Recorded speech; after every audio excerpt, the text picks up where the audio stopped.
Well, here we are again. This is Whiteman Motors, and I'm Steve.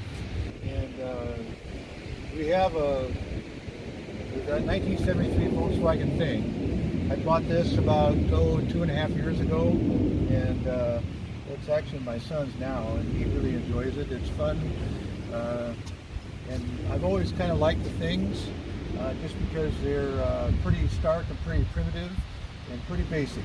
And that's one of the real appeals about them, is that they are the utter simplicity. They're very simple vehicles. They're not the best quality, but they're outstanding for simplicity. And if you can find one that's pretty, that's all there, you can't beat them running. They're not the smoothest running, just because they're geared lower. They've got the bus gearing in them, and so they're not really known for top speed. They've got bus wheels and bus rims and tires.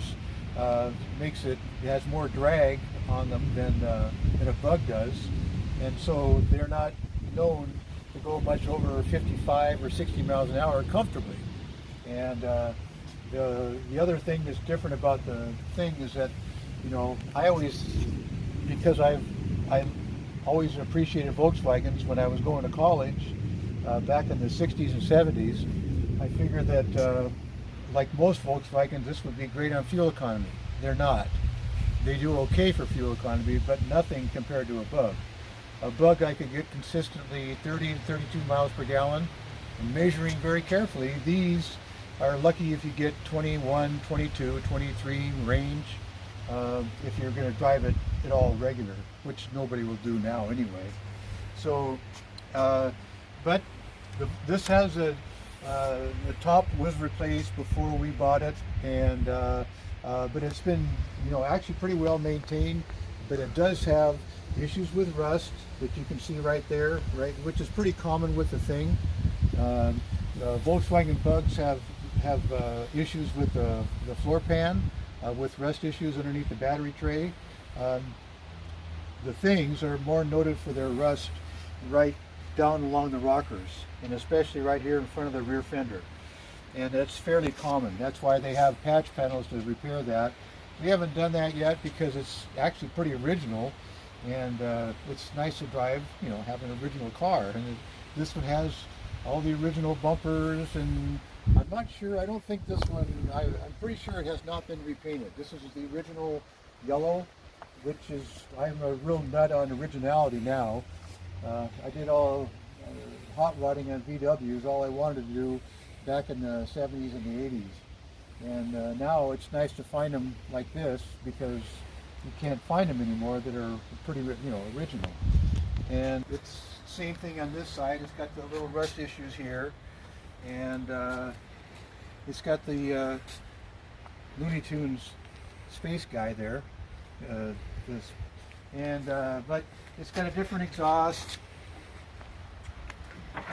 and the engine, this is just a single port. I think this is still a 1500 on these, as I recall.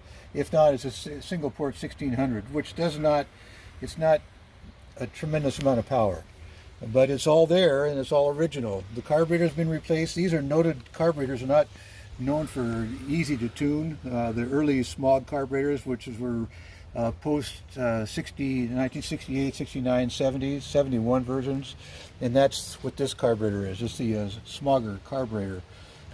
All the heater hoses that go from here from the Bug are not here, because this car has no heater boxes.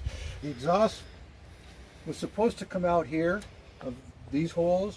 This is not. This is a tuned exhaust, kind of, and it actually sounds pretty decent, but it's not stock original. And the side curtains have been replaced. The side curtains are in very nice shape.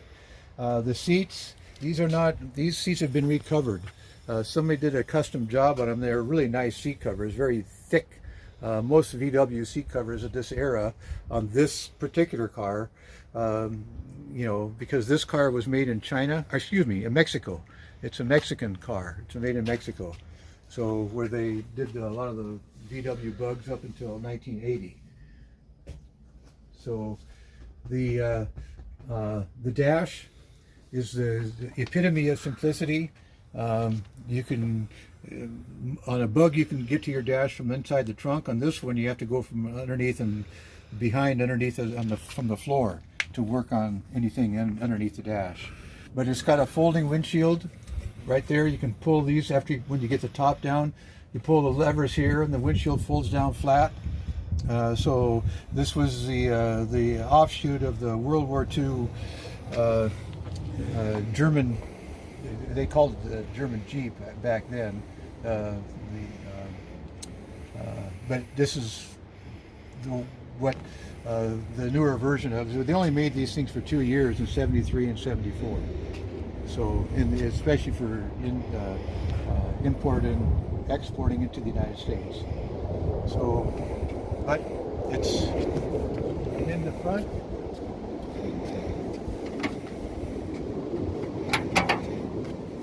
It's got the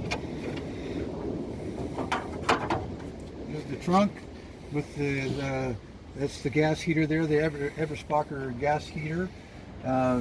Sometimes they can be very finicky, and if they're not used often, then that can be a real problem, especially with the points in them and so on that need to be replaced oftentimes. Otherwise, it's just pretty much a standard Bug with a gas tank here and so on. This is not the same size as a Bug gas tank. It's a different shape, but it's the same idea with the gas tank up front and the engine in the back. Okay, now we're inside the thing, and we're going to take it out in the road here. I took the curtain out on the driver's side here. Usually, it's a nice day to have the top down, but then you can't hear anything. So it's kind of hard to hear anything in a thing anyway, because they're not known for being really quiet, because there's no insulation on the roof. And that's the other thing about a thing, is that in the wintertime, this could be a really challenging thing to try to drive. Some people, matter of fact, I did that one time years ago. I put a 12-volt heater in one of these, and it was just good enough to take the edge off of the cold. These are not wintertime cars, especially, but they actually drive pretty well, handle pretty well, and they are fun to drive. I have to say that. A Bug that's in good condition, an early Bug, 60s, early 70s, they're fun to drive too. But the things have their own